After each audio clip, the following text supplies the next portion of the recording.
दोस्तों, क्या आप जानते हो यूएसए में लोअर क्लास के लोग हर साल $400 यानी इंडियन करेंसी के हिसाब से 30,000 रुपए लॉटरी टिकट में खर्च करते हैं, जैसा कि आप यहाँ पर देख सकते हो।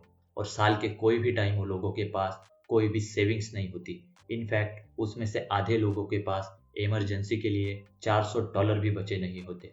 अब आप मुझसे कहोगे कि वो लोग लॉटरी टिकट्स में खर्चा करने की जगह उन पैसों को सेव क्यों नहीं कर लेते।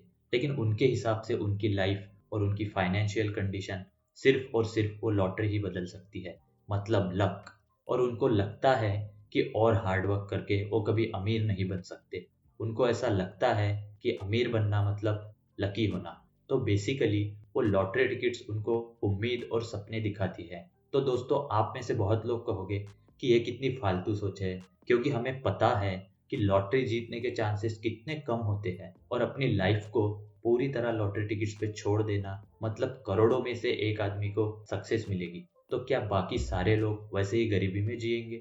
लेकिन दोस्तों, इंटरेस्टिंग बात यह है कि आप अगर उन लोगों को समझाने जाओ तो वो लोग उल्टा आपको बेवकूफ समझेंगे और शायद वो लोग आपको गलत बोल के रिटर्न में आपको बुरा फील करा देंगे, जबकि आप तो उनकी मदद करने के लिए बोल रहे थे।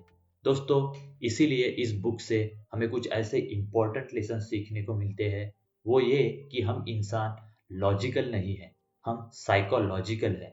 क्योंकि दोस्तों, सबको यही लगता है कि आज की तारीख में वो एकदम परफेक्ट फैसला ले रहे हैं अपनी लाइफ के लिए। लेकिन फिर भी जब कुछ साल गुजर जाते हैं और जब लोग पीछे पलट के देखते हैं तो यही सोचते हैं कि काश उन्होंने कुछ ऐसा कर लिया होता तो उनकी लाइफ कुछ और होती। और दोस्तों, जब बात फाइनेंशियल डिसीजंस की आती है तो चाहे वो अमेरिका के लोअर क्लास के इनकम वाले लोग हो या इंडिया के मिडिल क्लास वाले या दुनिया का कोई भी अमीर इंसान, हम ज्यादातर फैसले इमोशन यानी जज्बात के बेसिस पर लेते हैं, जैसे डर या लालच, और फिर उसको लॉजिक से जोड़ते हैं कि हमारा फैसला लॉजिकली बिल्कुल सही है। दोस्तों, इसकी एक वजह ये होती है कि हमें कुछ चीजें कुछ सालों बाद सीखने को मिलती है जो हमें पहले ही सीख लेनी चाहिए थी।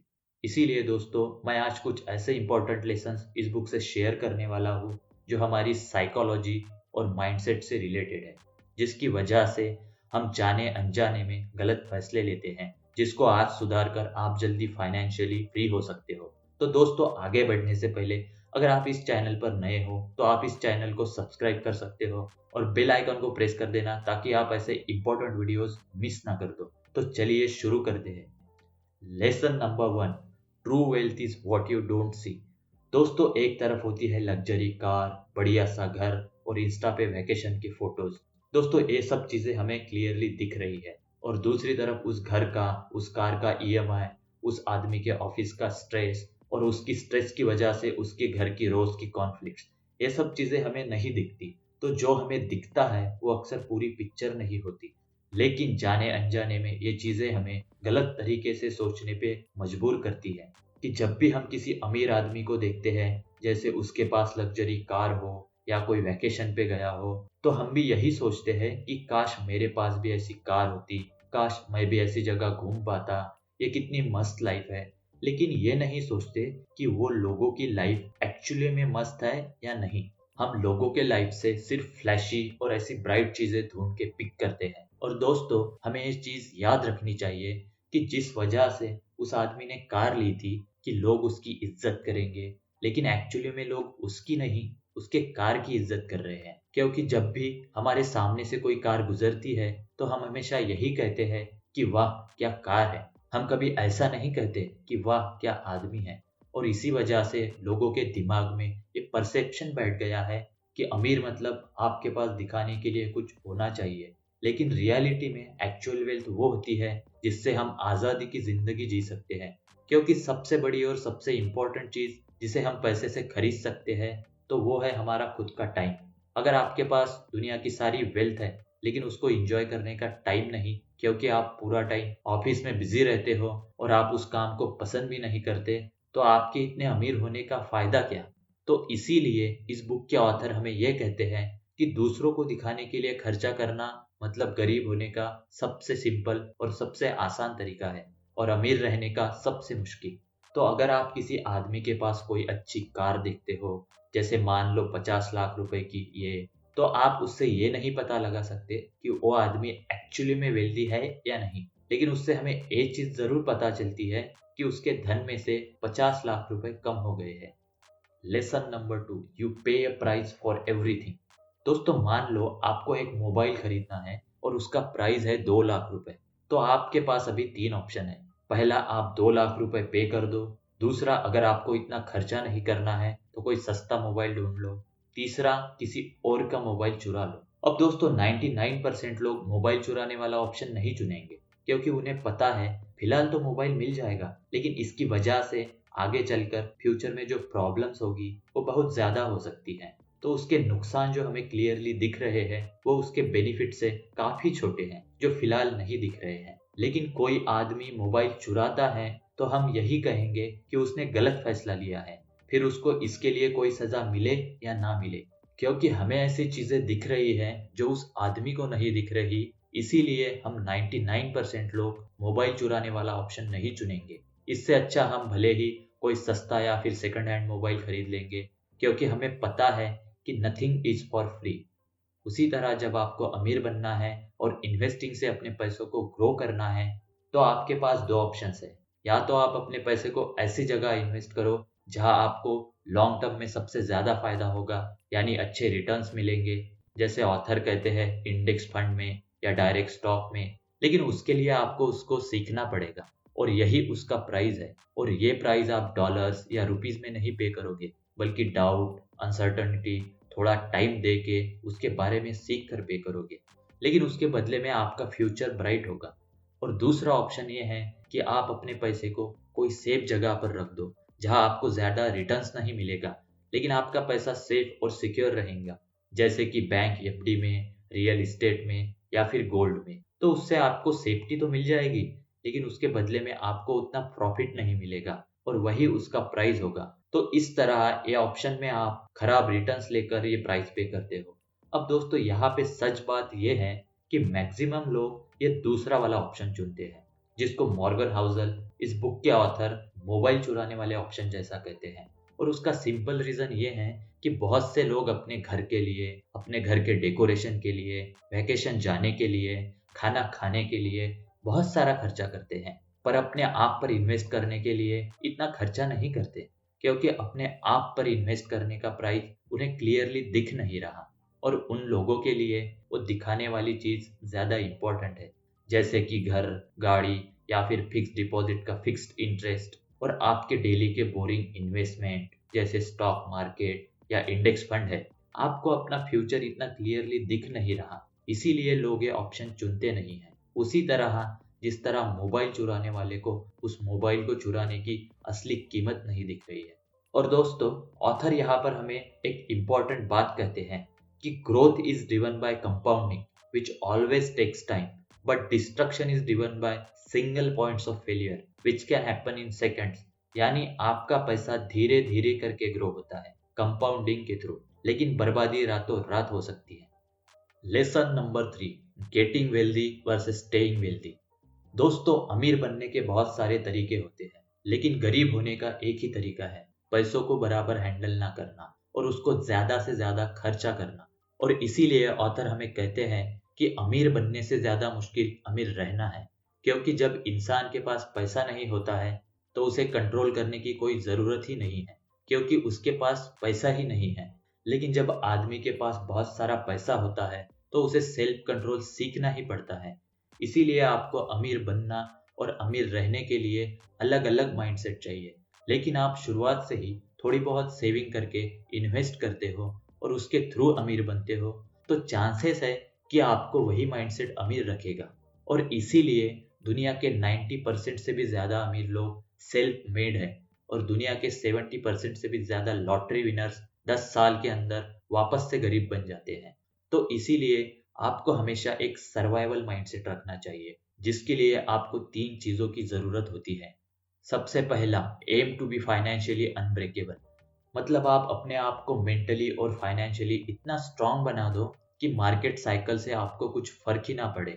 जब आप रियल इस्टेट या फिर गोल्ड में इन्वेस्ट करते हो तो आपको पता है कि इसमें मार्केट साइकिल्स होते हैं और इसका भी प्राइस फ्लक्चुएट होता रहता है, और जब प्राइस गिरता है तो हम उसे बेचते नहीं हैं और ज्यादा खरीदते हैं। उसी तरह हमें ये लॉजिक यूज करना चाहिए स्टॉक मार्केट और म्यूचुअल फंड्स में कि आपको मार्केट साइकिल से डरना नहीं है, आपको उसे अपने बेनिफिट के लिए यूज करना है।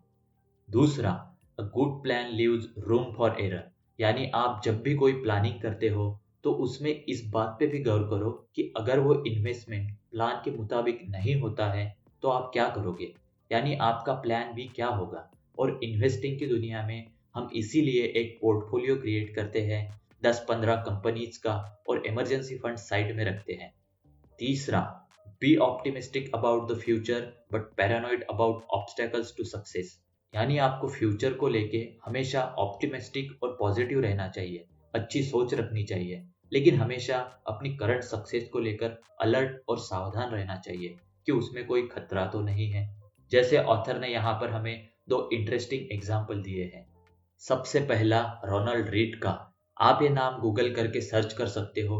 यह आदमी ने अपनी पूरी जिंदगी सिर्फ चौकीदारी की नौकरी की है, लेकिन उसके मरने से पहले उसके पास 8 मिलियन यूएस डॉलर जमा थे, जो इंडियन करेंसी के हिसाब से 59 प्लस करोड़ होते हैं। अब कोई आदमी छोटी मोटी नौकरी से इतने सारे पैसे कैसे जमा कर सकता है?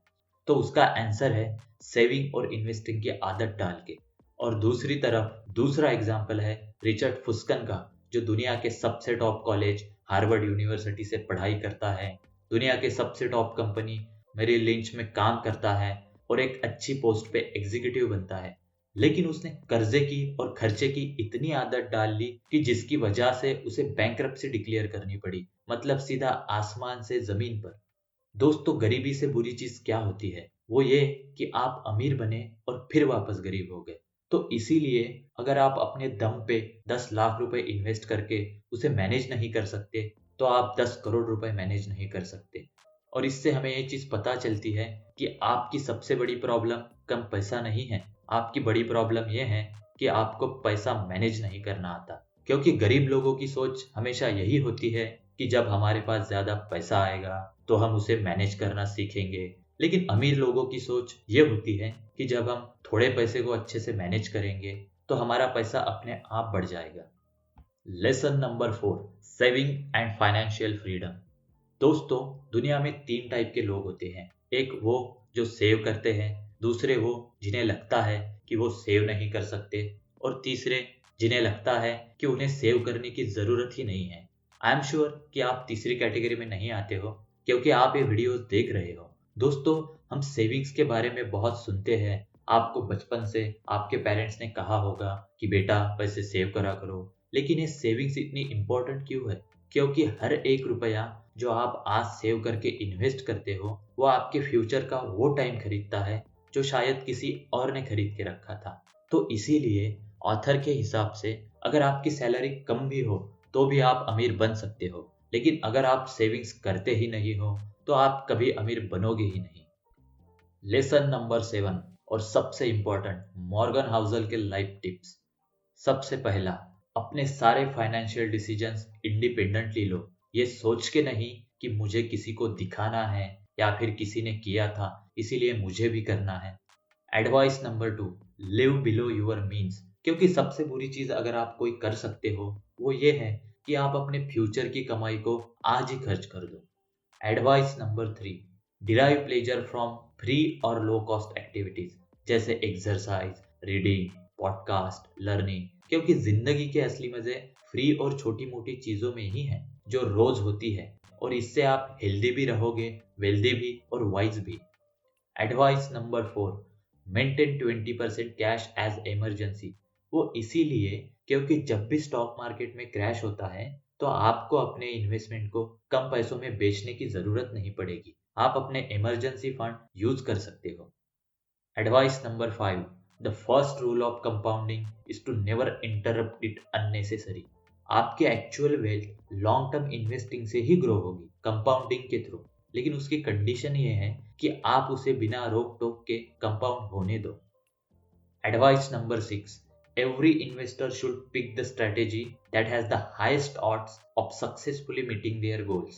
और ऑथर के हिसाब से इंडेक्स फंड लोगों के लिए सबसे बेस्ट चॉइस है। Advice number 7, 3 key elements of houses approach. High savings rate, patience, long term optimism. क्योंकि दोस्तों बहुत सारे लोग सपना देखते हैं कि उन्हें करोड़पति लोगों वाली लाइफ जीनी है, दुनिया में बेहतरीन जगह घूमना है, लेकिन एक्चुअली में उनके बोलने का मतलब ये होता है कि उन्हें करोड़ों रुपए खर्च करने हैं, जो उनकी कही हुई बात से बिल्कुल अपोजिट है। क्योंकि अगर आप अपने करोड़ों रुपए खर्च कर दोगे तो करोड़पति कैसे कहलाओगे, और सबसे इम्पोर्टेंट, हमेशा करोड़पति कैसे रहोगे। तो दोस्तों आज की वीडियो में इतना ही। अगर आपको इस वीडियो से कुछ सीखने को मिला तो इस चैनल धंधो माइंडसेट को सब्सक्राइब कर लेना और बेल आइकॉन को प्रेस कर देना, ताकि आप ऐसे इंपॉर्टेंट वीडियोस मिस ना कर दो। और दोस्तों मुझे ये जरूर बताना कि आपने अपना इमरजेंसी फंड बनाया है या नहीं। अगर आपको ये वीडियो पसंद आया तो इसे लाइक करिए और अपने फ्रेंड्स और फैमिली के साथ शेयर करिए, ताकि वो भी पैसों की साइकोलॉजी को समझ सके और अपनी जिंदगी में जल्द से जल्द फाइनेंशियल फ्रीडम अचीव कर सके। आपका वैल्यूएबल टाइम देने के लिए धन्यवाद। दिस इज धंधो माइंडसेट साइनिंग ऑफ। कीप धंधो माइंडसेट।